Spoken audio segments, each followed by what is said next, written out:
dan bersinar. Assalamualaikum warahmatullahi wabarakatuh. Dan salam sejahtera bagi kita semua. Kami juga mengucapkan selamat datang kepada yang kami hormati Ketua Umum KDI, para pejabat, kepala kantor wilayah dinas Provinsi DKI Jakarta yang hadir pada hari ini, para Ketua Umum KDI Provinsi yang hadir pada hari ini atau yang mewakili, Dewan Pertimbangan Rakyat KDI DKI Jakarta, Bapak Arif Said yang sekaligus selaku Ketua Panitia Pelaksana, juga bersama kita para calon Ketua Umum KDI DKI Jakarta yang kami hormati, Bapak RH Victor. Selanjutnya kami juga mengucapkan selamat datang kepada serta hadirin undangan yang berbahagia. Marilah pertama-tama Tuhan Yang Maha Esa, karena atas limpah rahmat inayah dan berkahnya kita semua diberi dengan mengambil tema Kadin membangun ekonomi yang kokoh, mandiri dan didukung oleh para sponsor, yaitu PT Bank Sentral Asia, Kopi Kapal Api, PT BPJS Ketenagakerjaan, UKIS and Kokomas Indonesia.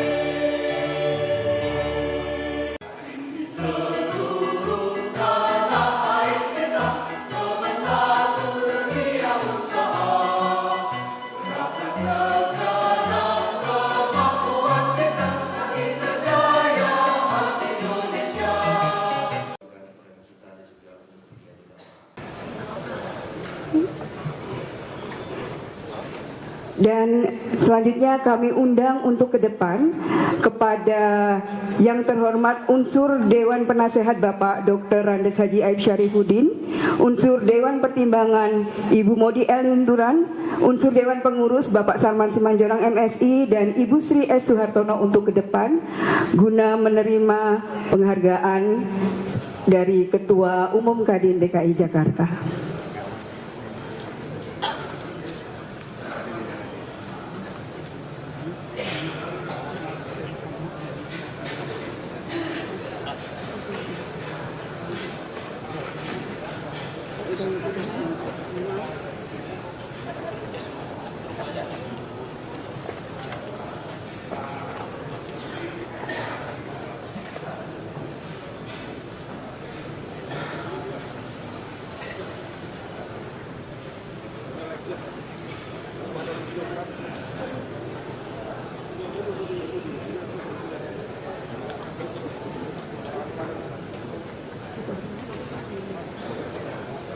Selanjutnya boleh berfoto bersama.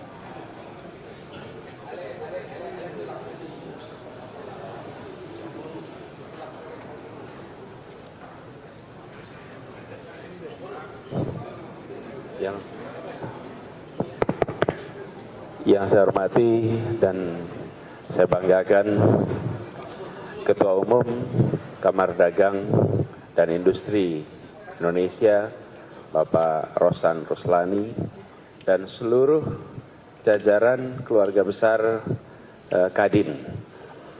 Yang saya hormati Ketua Umum Caretaker Kadin DKI Jakarta, Bapak Insinyur Edi Kuntadi, dan seluruh jajaran. Kita beri tepuk tangan untuk Pak Ketua. Hadir bersama kita juga para anggota DPD, DPR, ada Pak Ibu Melani, Pak Delami, kemudian juga anggota Komite Ekonomi dan Industri Nasional, KEIN, ada dari Pak Aris Mufti, kemudian hadir tokoh-tokoh pengusaha nasional, Bang Anin, Bang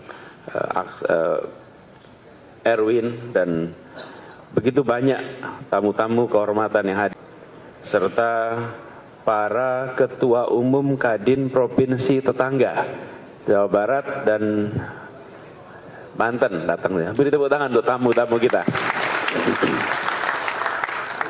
Dan juga 5 orang calon ketua Kadin yang sudah siap di sini semua. Alhamdulillah pagi hari ini kita bersama-sama ikut menyaksikan tunainya sebuah tugas. Pak Edi Kuntadi dan seluruh jajaran pengurus telah menjalankan amanat 5 tahun plus dengan sebaik-baiknya. Dan izinkan saya menyampaikan apresiasi dan terima kasih yang setinggi-tingginya. Pak Edi yang luar biasa, all out, kita kerja dekat. Banyak hal yang kita bicarakan sama-sama untuk Jakarta. Dan mudah-mudahan Pak Edi 5 tahun ini, dan kalau untuk beliau malah 10 tahun. 10 tahun pengabdian di Jakarta akan memberikan bekas yang amat besar di tahun-tahun yang akan datang. Dan tentu saja kita doakan Pak Edi selalu sehat. Yang kedua, ini adalah sebuah peristiwa organisasi. Dalam sebuah organisasi ada siklus pergantian kepemimpinan. Musprop ini salah satunya adalah untuk memilih pemimpin baru, pengurus baru. Karena itu kita berharap prosesnya nanti berjalan dengan baik dan lancar. Saya akan komentari yang itu sedikit nanti. Tapi yang tidak kalah penting, tadi digarisbawahi oleh Pak Ketua Kadin, bahwa Jakarta alhamdulillah pertumbuhan ekonominya baik, 6,17% tahun 2018. Kita ingin menjaga agar ekosistem usaha di Jakarta itu tumbuh sehat. Dan itu artinya ada kepastian dari sisi regulasi, sehingga para pengusaha bisa bekerja tanpa kekhawatiran tentang ketidakpastian aturan. Di sisi kami itu PR yang kita insya Allah tahap demi tahap kita akan tunaikan. Yang tidak kalah penting juga di Jakarta adalah tentang hubungan industrial. Alhamdulillah di Jakarta tahun lalu ketika kita menetapkan UMP situasinya stabil. Pendekatan yang kita lakukan di Jakarta berbeda. Kami tidak hanya berbicara tentang UMP, tapi kami berbicara tentang bagaimana pengeluaran dari para pekerja. Sehingga apa? Sehingga para pengusaha, dunia usaha memiliki kepastian untuk memproyeksikan tentang labornya.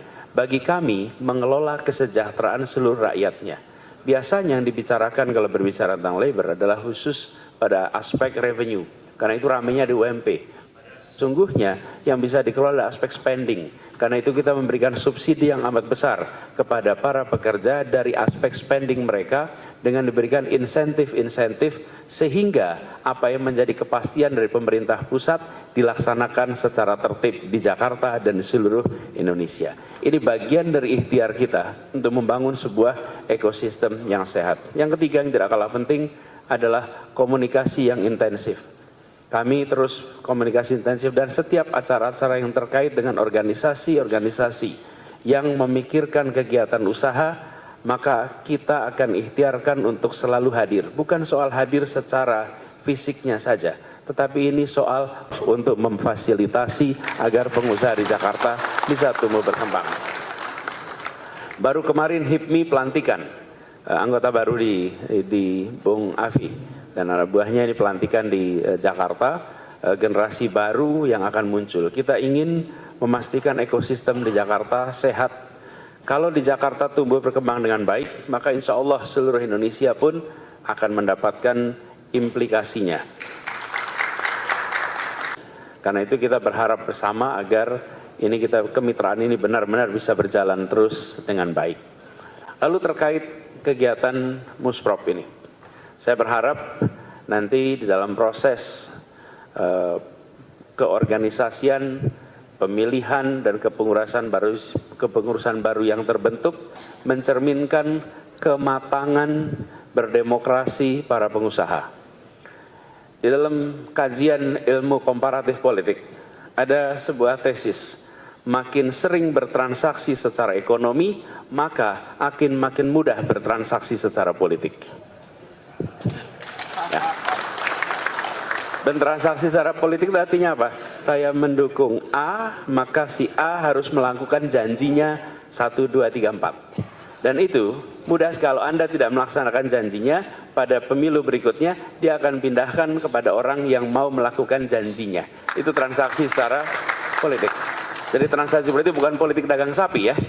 Karena itu di wilayah, ini terbukti secara komparatif politik, di wilayah yang perputaran uangnya tinggi, maka pergeseran suara antar partai lebih tinggi.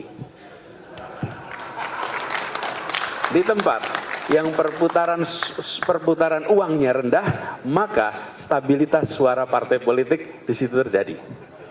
Artinya tidak orang nggak gampang berpindah. Ini bukan kasus di Indonesia, jadi jangan dikutip untuk Indonesia. Oke? Ini bukan kasus di Indonesia. Maksudnya Indonesia belum ada datanya. Saya pernah coba kaji soal ini, tapi masalahnya data sirkulasi uang kita, datanya menggunakan kantor BI dan unitnya kantor BI itu beda dengan pembagian unit kabupaten kota, betul kan? Jadi BI itu wilayahnya beda.